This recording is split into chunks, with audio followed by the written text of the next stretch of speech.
पाकिस्तान के स्टार बल्लेबाज बाबर आजम के ऊपर आज आईसीसी ने एक्शन लिया है। बाबर आजम के ऊपर 10% मैच फी भी उनके ऊपर जुर्माना आयद किया गया, साथ ही साथ एक डिमेरिट पॉइंट भी उनके डिसिप्लिनरी रिकॉर्ड में दर्ज किया गया है। अब ऐसा क्या किया बाबर आजम ने कि उनके ऊपर आज आईसीसी ने एक्शन ली, उसके बारे में हम बात करने वाले हैं। अभी आपको मालूम होगा कि पाकिस्तान और श्रीलंका के दरमियान 3 मैच की ओडीआई सीरीज खेली गई और पाकिस्तानी ओडीआई सीरीज 3-0 से जीत ली है।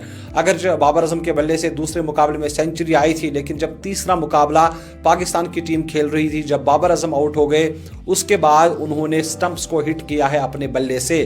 तो यहां पर बाबर आजम ने आईसीसी कानून की खिलाफ वर्जी की है और लेवल 1 का ये ऑफेंस है।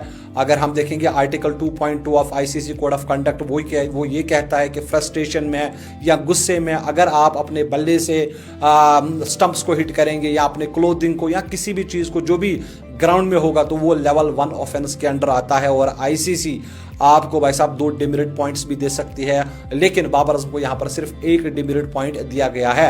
अब ये डिमेरिट पॉइंट क्या है और इससे बाबर आजम को कैसे इंपैक्ट पड़ेगा? देखिए, अगर 24 महीनों में कोई खिलाड़ी बार बार कोई वायलेशन करता है ना, आईसीसी कानून की खिलाफ वर्जी करता है, तो हर वायलेशन पर 1 या 2 डिमेरिट पॉइंट्स मिल जाते हैं। डिपेंड करता है कि वायलेशन क्या है।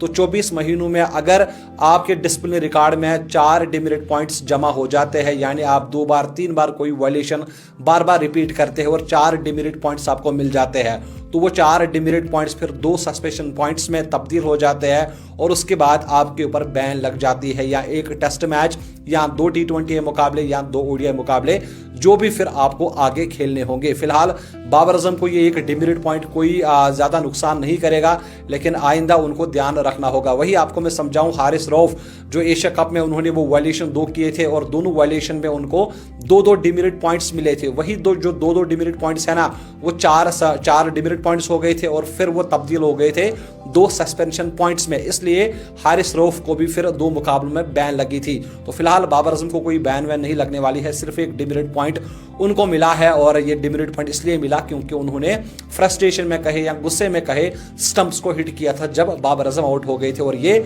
आईसीसी कानून की खिलाफ वर्जी है। मुझे उम्मीद है कि आपको समझ आ गया होगा। फिलहाल आप मुझे इजाजत दीजिए, आप अपना बहुत सारा ख्याल रखिएगा। अल्लाह हाफिज।